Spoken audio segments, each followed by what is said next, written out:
candidates on the other side that really, right now, appear to be led by a modern-day P.T. Barnum in Donald Trump, who are focused on taking us backwards. And by any measure, their agenda would take us backwards, with raising taxes on the middle class to pay for tax cuts for the wealthy, turning Medicare into a voucher system, being incredibly dismissive and offensive and insulting to a large variety of minority groups. I'll take you back before I close, and we'll be happy to take some questions. Take you back to the Republican autopsy report, in which my counterpart both wrote and verbalized that it was absolutely essential if they were, as a party, not going to continue to alienate, particularly Hispanics in this country, but immigrants, of all minority groups, that they'd have to embrace comprehensive immigration reform. And you've seen exactly what's played out on their side of the aisle. They continue to dig in on their extremism, to do everything they can to alienate minorities, alienate immigrants to this country, alienate women, alienate the LGBT community. The American people want a president who will move us forward, who will embrace the idea that we all belong here, that we're all deserving of a government that is going to help make sure that we have an opportunity to succeed, to be inclusive, to be empowering. The poison that we've seen play out on the other side of the aisle is anything but. So we're looking forward to tonight's contrast. Thank you very much. And to my staff, we can open it up.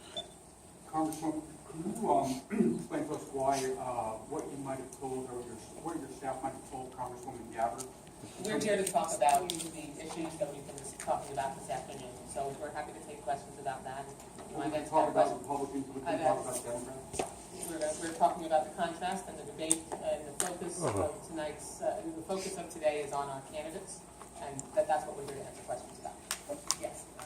Congresswoman, Larry Lessig, as you know, is a candidate who's clamoring to get into these debates. He's a Democrat, and his issue, his campaign finance reform. Why was he not allowed? I mean, it's very simple. We established a very, very low bar threshold to make sure that we could maximize inclusiveness. I mean, an average of 1% in 3 national polls. I think about 6 or so weeks before this debate, and he didn't meet it. So, I mean, I don't know how much lower you could go than 1%.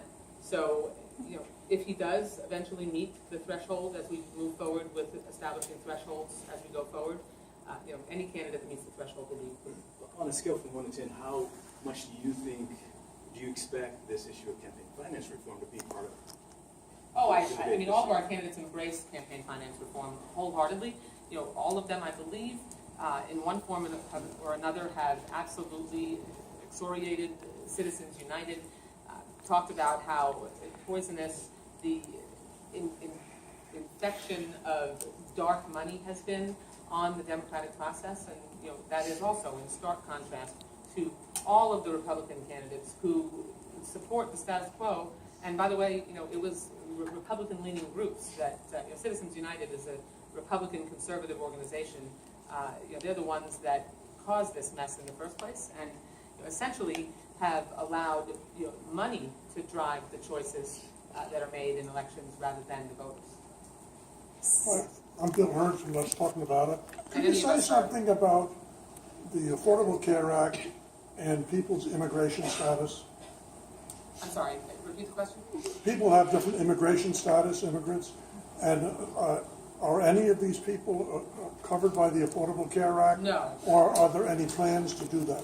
No, the Affordable Care Act is only available to American citizens. Undocumented immigrants are not able to, actually I think the legal permanent residents also are able to get access to Affordable Care Act policies, but no, there's no one in our field that I'm aware of that is proposing to expand access to the Affordable Care Act to anyone else. We said, how's your Spanish?